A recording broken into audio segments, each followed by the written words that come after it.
¿Qué sientes cuando pecas? Dolor, culpa. Y cuando viene esa culpa, ¿qué sientes allí?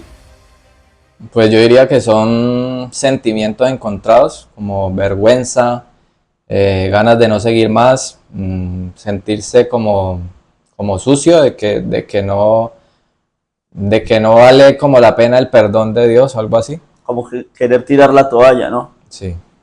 Bienvenidos a un episodio más de Eternals. Nuestro tema en esta ocasión: la culpa del hombre y el perdón de Dios. Yo creo que todos en algún momento después de haber pecado, hemos sentido esa culpa que de pronto es difícil de superar, que de pronto a veces no sabemos cómo superar ese obstáculo, ¿no? Porque se convierte como en un obstáculo para el cristiano en ciertas ocasiones. Pero no lo miremos definitivamente como que todos sienten la culpa, porque a decir verdad no todos sienten ese sentimiento. Como que a veces deja de ser. Como que ya es un desinterés y se les da igual si lo hacen o no lo hacen. Y es importante, Jonathan, de que miremos el sentimiento, porque el sentimiento hace parte de algo, de un proceso interno de Dios con nosotros. Cuando no hay un sentimiento, y lo vamos a ir aclarando para que no nos malentiendan, cuando no hay un sentimiento, definitivamente ya no hay un deseo por Dios. Mientras haya un sentimiento, desde el momento que nosotros llegamos a los pies de Cristo, el Señor le plació regalarnos su presencia, ¿sí? Ningún ser humano ha sentido culpa de arrepentimiento por decisión propia, ¿sí? Hubo una confrontación. El día que tú y yo llegamos a los pies de Cristo, el Señor nos confrontó con nuestra realidad y entonces vino ese sentimiento de culpa por todo lo que habíamos hecho.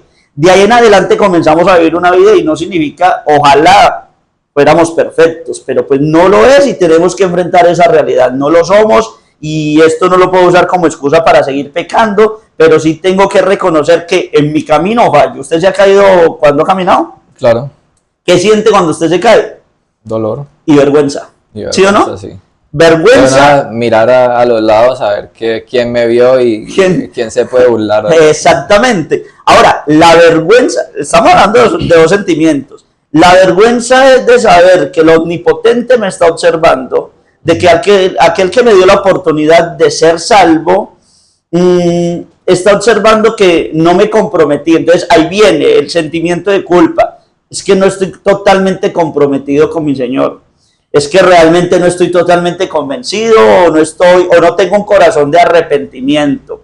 Y es importante aprovechar aquello que se observa en mí, porque eso es lo que dice la Escritura. Necesito examinarme, necesito tomar un autoexamen y mirar qué está bien y qué está mal en mí, que debería ser algo que todos nosotros hiciéramos a diario, un autoexamen para saber cómo me comporté el día de ayer.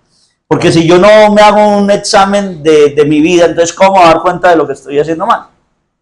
Claro, no podría uno como decir, he avanzado en esto, todavía tengo falencias en esta área, entonces no hay forma de uno darse cuenta en qué tiene que mejorar y qué hay que cambiar. Esa evaluación es importante porque lo acabas de decir. No me estoy dando cuenta si me estanqué o si estoy aferrado a algo que no me está dejando avanzar.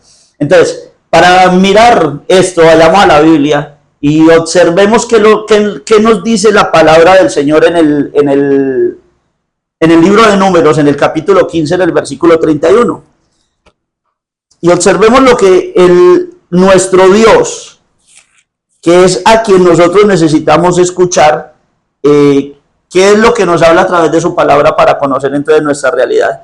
Números capítulo 15, versículo 31 dice: por cuanto tuvo en poco la palabra de Jehová y menospreció su mandamiento, enteramente será cortada esa persona, su iniquidad caerá sobre ella. Entonces, esa palabra iniquidad en la antigüedad, en el Antiguo Testamento, habla de su culpa, ¿sí? De su pecado, de aquello con lo que cargó. Aunque aquí el texto está siendo un poco más radical, está yendo un poco más a mostrar de que esa persona no tuvo ningún interés en no hacerlo, porque sí, hablamos de que todos pecamos, pero hay dos maneras de mirar esa forma de pecar. y es que yo peco porque me equivoco, porque el apóstol Pablo dice, miserable de mí, ¿quién podrá librarme de este cuerpo de pecado? Es decir, Pablo dice, lo que no quiero hacer, eso hago, y lo que quiero hacer, no lo hago. Es decir, Pablo está manifestando que sí, que hay un pecado, pero que él está luchando para no hacerlo, ¿cierto? También dice la Biblia que si pecamos deliberadamente, entonces ya no hay perdón, ¿no? Ese es el punto. Entonces Pablo está demostrando que está luchando, hay gente que no lucha. Y a esto se está refiriendo y es muy bueno volverlo a leer para entenderlo ya, mirándolo ya con esta perspectiva, por cuanto tuvo en poco la palabra de Jehová. ¿Qué quiere decir esa primera parte, tuvo en poco? Quiere decir que la persona recibió la palabra, ¿cierto? Se le dijo, ve Jonathan, no te vayas a meter por allá porque por allá están tus amigos que tú sabes que te van a corromper. Pero como tú te las sabes todas, tú controlas, tú sabes cómo hacer las cosas, ¿cierto? Entonces te metes allá. O como, ¿usted qué va a saber? Exacto. Usted no sabe de eso. Exacto, entonces te metes allá y tus amigos te incitan a algo, cualquier cosa. Y entonces es donde viene el Señor o bueno, usemos la palabra famosa de los padres, te lo dije. ¿Sí? Sí. Te dije que no te metieras allá y lo hiciste. Me vale. ¿Sí? Y entonces cuando a ti te vale un consejo, una palabra, empiezas a menospreciar, como lo dijiste ahorita, ¿usted qué va a saber? ¿Sí? ¿Qué es lo que está pasando en este texto bíblico? Tuvo en poco la palabra del Señor, tuvo en poco el consejo del Señor, tuvo en poco el llamado de atención del Señor, y cuando lo tuvo en poco, entonces perdió, ya no hay sentimiento. Sí. Otra cosa ahí es que, poniendo como un ejemplo más, es que cuando uno ama verdaderamente a alguien y uno de pronto comete un error o una falla, a uno le duele haberle fallado a esta persona, porque si verdaderamente yo amo a esta persona, no quiero que esta persona sufra de ninguna manera, ¿no? Lo acabaste de decir, cuando hay amor. Entonces, si hay amor, hay sentimiento. Usted es casado, y usted sabe claramente que ha tenido discusiones con su esposa, en las cuales no ha podido refrenar su lengua y le ha dicho de pronto en algunas veces cosas ofensivas. Claro. Pero como usted la ama, entonces el amor le lleva a reconocer su falla y sientes que culpa, claro, dolor. ¿Por qué? Porque ofendiste a alguien a quien amas y lo que quieres cuando tú amas es no herir a esa persona. Entonces cuando hay un sentimiento de culpa en mi vida como cristiano, me está manifestando que realmente yo tengo un deseo, un anhelo, una pasión, un amor por Dios. Entonces, el Señor expresa que ese sentimiento que viene a mí es a través de su presencia, ¿sí? Es el trabajo del Espíritu Santo. El trabajo del Espíritu Santo es convencerme de justicia, juicio y pecado. Importante entender estos puntos. Cuando no hay sentimiento, no está ni la justicia, ni el dolor por haber cometido la maldad, te da igual, te resbala. ¿Por qué? Porque no está el Espíritu Santo, no está quien te está diciendo qué está ocurriendo. Ahora, cuando sucede esto de esta manera, entonces viene la palabra a tomar control en mí. La palabra en la vida del cristiano no deja de ser, es, ¿sí? Porque la palabra de Dios es vida, ¿sí? Acuérdate, he pecado, me siento culpable, siento dolor, siento vergüenza. La palabra de Dios dice que por cuanto todos pecaron, ¿están qué? Destituidos. Ok, ¿y la paga del pecado? La muerte. Ok, entonces, espiritualmente, esa es la vida. La vida espiritual es esa. Yo peco y me alejo de ¿quién? De Dios. Pero Dios que es misericordioso. Entonces, ahí es donde vamos al segundo libro de Crónicas, en el capítulo 7, en el versículo 14. Y fíjate lo que nos dice aquí. Segundo libro de Crónicas, capítulo 7, versículo número 14, para entender entonces este punto, porque estamos hablando acerca del dolor o de la culpa dentro del pueblo de Dios, ¿cierto? Dentro del cristianismo. Segunda de Crónicas 7, 14. Si se humillare, ¿quién? Mi pueblo. Escucha la palabra que está usando. Mi pueblo, sobre el cual mi nombre es invocado. Es clara, la palabra es clara, no está hablando de gente inconversa, no está hablando del pueblo de Dios. Y oraren, y buscaren mi rostro, y se convirtieren ¿de qué? de sus malos caminos. De sus malos caminos. Entonces yo oiré desde los cielos y perdonaré sus pecados y sanaré su tierra. Cuando habla de tierra no está hablando de un pedazo de tierra, está hablando del corazón, ¿sí? Entonces aquí el Señor está hablando, listo. Sí, cuando tú pecas estás expuesto a la muerte espiritual. Estás expuesto a ser destituido de la gloria de Dios. Por eso es que el Señor le habló a David cuando David pecó, porque David estaba alejado. David no se había dado cuenta. Entonces, su pecado lo había alejado de Dios, que es misericordioso, le envía a Natán. Natán le habla y lo confronta y David se arrepiente. Entonces vuelve, lo que dice la Escritura, vuelve en amistad con Dios. ¿Y cómo nos irá? Bien. Y ahí, para agregar algo, cuando Natán va y amonesta de parte de Dios a David, si nosotros vamos al libro de Salmos, cuando David dice, no apartes de mí tu Santo Espíritu, todo esto que aparece ahí, vemos que ahí justamente en ese momento fue como que David empezó a sentirse como culpable de lo que había hecho. Antes no se había sentido culpable, sino cuando viene Dios y a través de su Espíritu Santo y de Natán le habla para que se arrepienta, ¿no? Claro, David está tan aferrado a su pecado que no se había dado cuenta que se había apartado. A mí me encanta el Salmo 91, Jonathan, porque el Salmo 91 dice que el que habita al abrigo del Altísimo morará bajo la sombra del Omnipotente. Eso significa cobertura espiritualmente. David estaba tan emocionado en su pecado que no se había dado cuenta que estaba alejado de la cobertura divina. Entonces, como Dios ama a David, como te ama a ti cuando tienes un corazón de arrepentimiento, un corazón contrito y humillado, Dios no desprecia. Entonces, cuando Dios te ve que te estás alejando, Dios te llama, o Dios te confronta, o Dios te muestra. No con todas las personas. Hay personas que no tienen corazón para Dios, aunque van a una iglesia, aunque están en muchas actividades. Hay muchos predicadores que no aman a Dios, pero ya es su trabajo. Sí, eso ya es costumbre. Ya es costumbre. Gente que sirve, gente que ora, gente que canta, es igual. Pero cuando esa gente se aleja, tú no ves que Dios los acerque de nuevo. ¿Por qué? Porque no hubo sentimiento de culpa. ¿Sí? Porque no hubo sentimiento de dolor. Es que el dolor mío no es, lo que estoy sintiendo me está afectando a mí. No, el dolor que viene por el pecado, Jonathan, es porque he ofendido a mi Señor. A mí no, ese texto de Génesis capítulo 6 me marcó la vida desde el momento en que lo entendí. Cuando dice que el Señor miró en el versículo número 5 y vio Jehová que la maldad de los hombres era mucha en la tierra y que todo designio de los pensamientos del corazón de ellos era de continuo solamente para mal, y se arrepintió Jehová de haber hecho al hombre la tierra y le dolió en su corazón. Entonces, cada vez que yo peco, estoy haciéndole doler el corazón a Dios.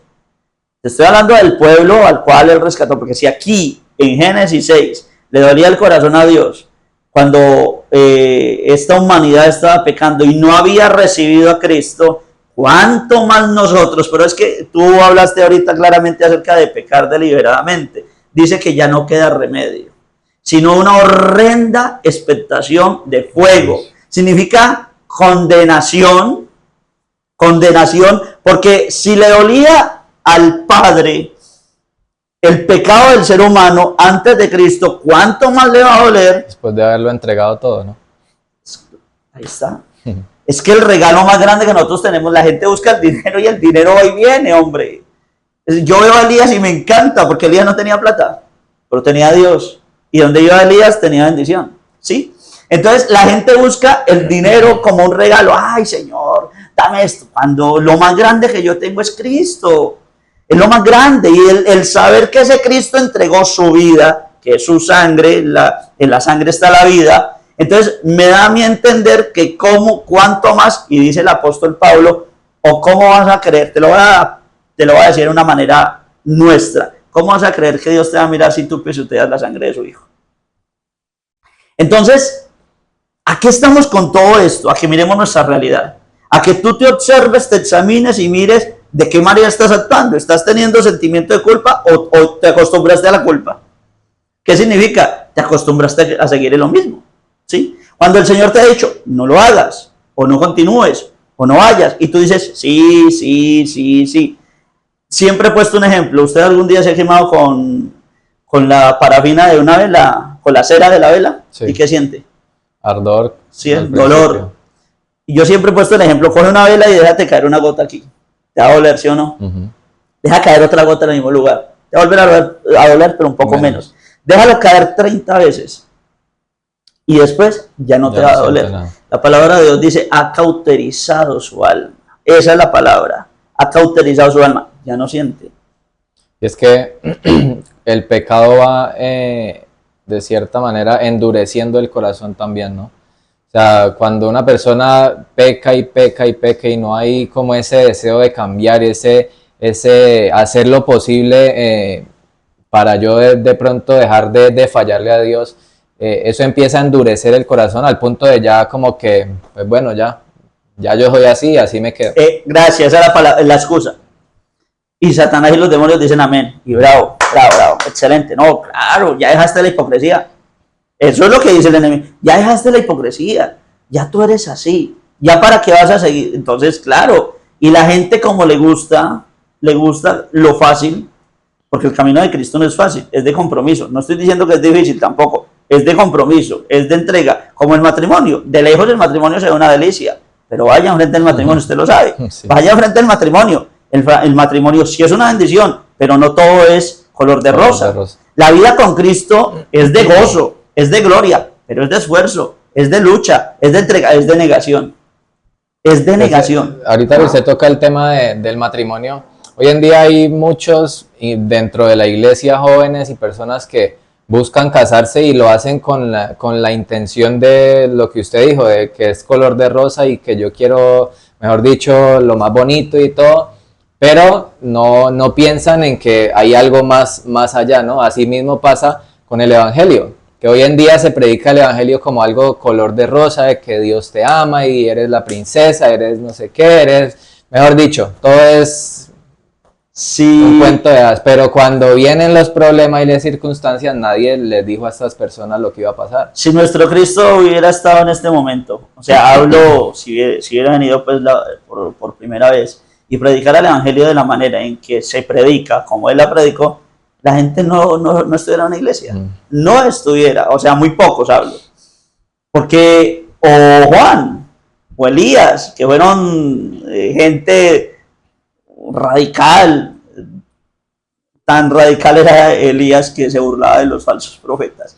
Vaya, búrlate hoy tú de los falsos profetas, que te dice la gente. Medio dice algo usted que no sea como... llamativo. Ajá, sí, que no sea llamativo de una ya...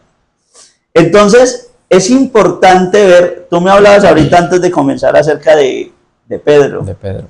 ¿Qué pasó con Pedro? Cuénteme, a ver, ¿cómo profundizamos allí? Pues, Pedro, Jesús le dice que lo va a negar antes de que el gallo cante, y resulta que Pedro niega 3 veces al maestro, ¿no? Y luego de que pasa pues todo esto de la crucifixión y que Jesús se presenta de nuevo a sus discípulos y todo, viene Jesús y le habla a Pedro y le pregunta otras 3 veces, como relacionando lo que hizo mal con precisamente el perdón. Le pregunta 3 veces: si me amas, entonces apacienta mis ovejas. Entonces es como el tema del perdón de Dios para los hombres, ¿no? Acabas de dar el punto clave de todo este tema, y es que Pedro refleja un corazón adolorido y con culpa. ¿Sí? Porque otra gente va a decir, pero Judas también. No, porque Pedro buscó, Judas no. Entonces Pedro sintió ese sentimiento tanto que cuando negó y canta el gallo que demuestra el cumplimiento de lo que el Señor le está diciendo, y Pedro se pone a llorar. Se pone a llorar con amargura, dice la Escritura. Sintió culpa. Exacto, un dolor, una culpa, una vergüenza, porque el Señor lo mira. Es que el Señor lo mira y muchas veces no entendemos que esa mirada del Señor es para decirnos, te lo dije, pero te perdono. Entonces viene el Señor como lo dices y le dice, Pedro, ¿me amas? Y Pedro dice, claro, Señor, tú lo sabes. La respuesta de Pedro es lo más fascinante de un mortal, porque Pedro le dice, tú lo sabes, tú sabes que te amo. Vuelve y le pregunta, Pedro, ¿me amas? Y Pedro le dice, sí, Señor, tú sabes que te amo. Pedro, ¿me amas? Y se entristece Pedro porque dice, ¿será que el Señor está dando que yo lo amo? No. Y Pedro entendió después al final que cada vez que el Señor le dijo, le preguntó, ¿me amas? El Señor le está diciendo, te perdono, porque tienes un corazón de arrepentimiento. O no iba por allá Pedro en el camino totalmente triste porque el maestro había muerto. Porque es que la tristeza nos lleva muchas veces a olvidar las promesas, ¿no? Se fue a pescar, se volvió donde el Señor lo sacó, ¿sí? Y el Señor vuelve y hace milagros, trae la multiplicación, el Señor se le manifiesta porque Pedro tenía un corazón de arrepentimiento, su culpa lo llevó a arrepentirse, la culpa del otro no lo llevó a arrepentirse, lo llevó a remorderse. A la salida fácil. Exacto. No, yo me mato y con esto soluciono. Ajá. Y esa no es la salida es enfrentar los problemas. Los problemas, el enemigo nos muestra en nuestra vida que para terminar con todo es mejor acabar con nuestra vida. No, porque si la vida terminara con matarnos es simple y sencillo, no, la vida continúa. Entonces el Señor le dice a Pedro, Pedro, yo te perdono, Pedro, ya, borrón y cuenta nueva, ¿sí? Otra cosa, en esos días estaba escuchando una prédica de un pastor y él decía algo que me pareció curioso, y es que después de esto yo creo que pues en ese tiempo me imagino yo que había gallos en todo lado, ¿no? Había gallinas y gallos en todo lado. ¿Y cuántas veces no de pronto escuchaba a Pedro en las mañanas el gallo y quería volver de pronto la culpa? Pero Pedro no decía, o sea, como que no se quedaba ahí, sino que proseguía, ¿no? Le tocó enfrentar ya la vida con su realidad, ya recibió. Es que eso es lo excelente de lo que el Señor está diciendo en 2 de Crónicas 7:14. Yo los perdono. Ya, o sea, te perdoné. Sigan adelante. Siga el camino. O tú ves a David otra vez escribiendo otro salmo diciendo, ¡ay, no! Es que mis huesos están consumiendo. Sí, no, sí. Ya Dios me perdonó. Claro. Porque ya la culpa no puede estar. Después de que recibo el perdón, el Señor dice, ya no me acordaré más de vuestros pecados pasados. El Señor no está diciendo, ya no me acordaré de los pecados que vas a hacer. No, porque hay gente que lo hace y sigue la vida común y corriente. Yo siempre lo pongo como algo muy cómico, se acuestan como vacas, ¿sí? No se pusieron a cuentas con Dios ni en paz con el Señor y continúan la vida. No, un cristiano verdadero siempre está en un continuo arrepentimiento, pero en un continuo compromiso, ¿sí? De cambiar. No quiero sentir ese dolor. No quiero que otra vez mi Señor le duela su corazón por culpa mía. No quiero volver a pisotear a mi Salvador Jesucristo y no quiero contristar. Es que ya tenemos una obligación tan grande al Padre, al Hijo y al Espíritu Santo, y no quiero contristar al Espíritu Santo, el que me está ayudando y me está soportando y está allí como diciendo, ve, sigue, continúa la carrera, avanza, ve al blanco. Entonces, sí, la culpa es muy necesaria, pero necesito entender que por encima de la culpa está el perdón de Dios. Y el perdón de Dios es una renovación, una transformación, un tiempo nuevo. Ya las cosas viejas pasaron. Todas son, pero es que eso fue cuando me convertí. Y todos los días nos tenemos que convertir. O el día que tú te bautizaste, ese desgraciado del Jonathan murió. No, como ni el desgraciado del Kim murió. Todos los días tengo que matar a este desgraciado, todos los días lo tengo que ahogar en las aguas, es decir, en Cristo. Necesito entender que sí, que fallé, pero que continúo. Y le pido al Señor que me ayude para continuar la carrera, para no seguir en el mismo sitio, en el mismo error, en el mismo pecado, sino que yo pueda avanzar, pueda soltar, pueda continuar y decir, como dijo el apóstol Pablo, prosigo a la meta del premio del supremo llamamiento. Bueno, ahí usted dijo algo ahí, era de no como estar en lo mismo. Pero yo sé que muchas personas, digamos, tienen cierta, no sé cómo decirlo, no es como excusa, pero digamos, cierta debilidad, que de pronto, como decía usted ahorita que hablamos de Pablo, que decía que está constantemente luchando, pero hay personas que de pronto tienen una debilidad y aunque esto no sea una excusa, quieren agradar a Dios, se sienten culpables, se arrepienten, pero otra vez vuelven. Y esto se ve mucho en los jóvenes. Bueno, me imagino que, o sea, obviamente en todas las personas, pero en los jóvenes se ve mucho de volver otra vez a lo mismo, a pesar de que de pronto tienen un corazón que le duele ofender a Dios y hacer estas cosas, pero no, o sea, como que no pueden salir de ahí, pues. No es que no puedan, les es difícil, no sé cómo explicarlo. Pablo, terminando ese capítulo 7, cuando dice miserable de mí de Romanos, inicia el capítulo 8, bueno, nosotros lo hablamos como capítulos, pero en realidad la carta continúa. Una carta, claro. ¿Sí? Dice, todo lo puedo en Cristo que me fortalece. Ya después de desahogarse, de decir, he tenido tanto enfrentamiento espiritual, tanta vergüenza con mi Dios, conmigo, porque todavía lo sigo haciendo, he llegado a una conclusión, porque vas tú a la segunda epístola a los Corintios y allá le dice a los Corintios, el Señor me dijo que mis debilidades debía traerlas a Él. ¿Sí?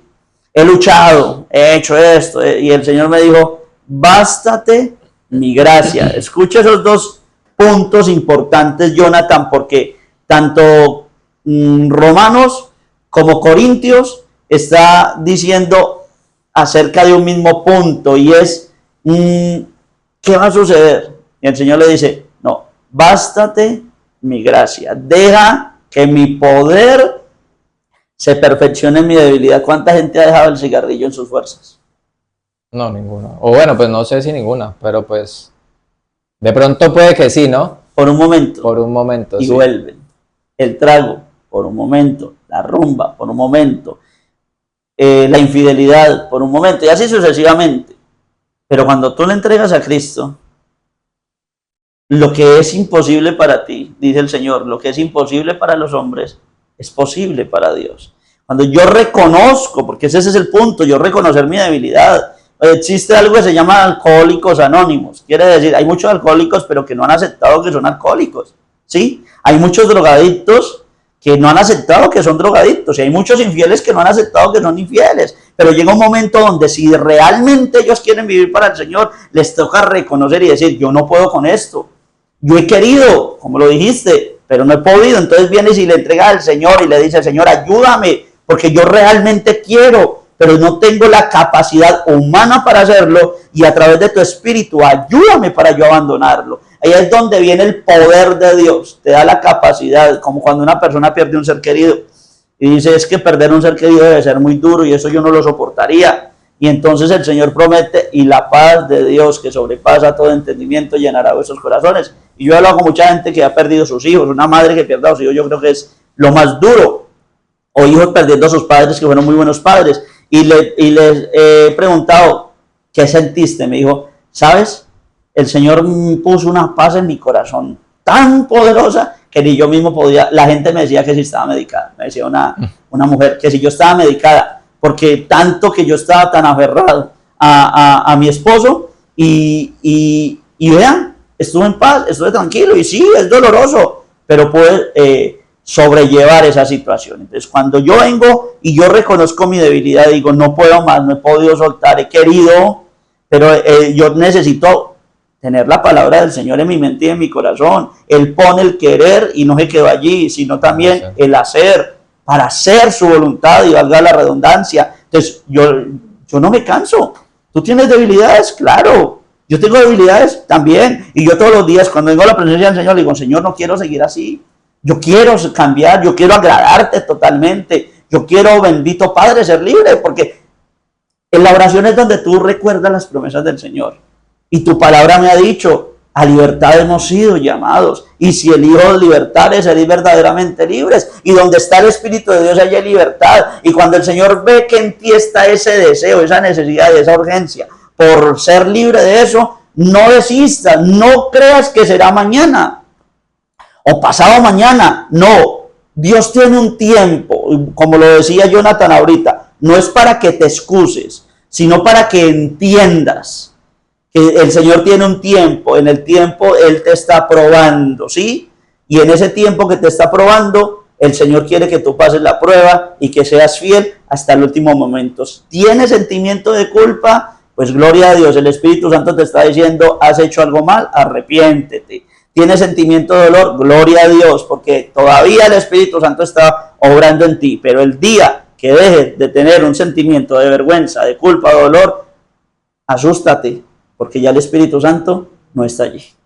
Bueno, ya usted yo creo que dijo prácticamente la conclusión, pero en otras palabras sería como que no está mal la culpa, ¿no? No está mal sentir la culpa, porque de hecho es algo que nos hace darnos cuenta que verdaderamente queremos agradar a Dios, que cuando le ofendemos ese sentimiento que de pronto nos hace sentir mal, valga la redundancia, es algo que nos hace darnos cuenta que verdaderamente el Espíritu Santo aún sigue orando en nosotros y nos está mostrando que hay algo que corregir, ¿no? El tema está en no quedarme en la culpa y no permitir que la culpa me hunda, me destruya y me haga apartarme más de Dios de lo que ya hizo el pecado, ¿no? Exacto, y que eso sería otro tema a tratar más adelante, porque hay gente que se queda sumergida en la culpa la lleva al dolor, la culpa la lleva a la tristeza y a la depresión. Y es importante también observar eso, porque el sentimiento de culpa no es para que yo me quede allí, sino para que yo esté totalmente a los pies de Cristo. Esto es Eternals, un podcast que no es religioso, pero sí espiritual.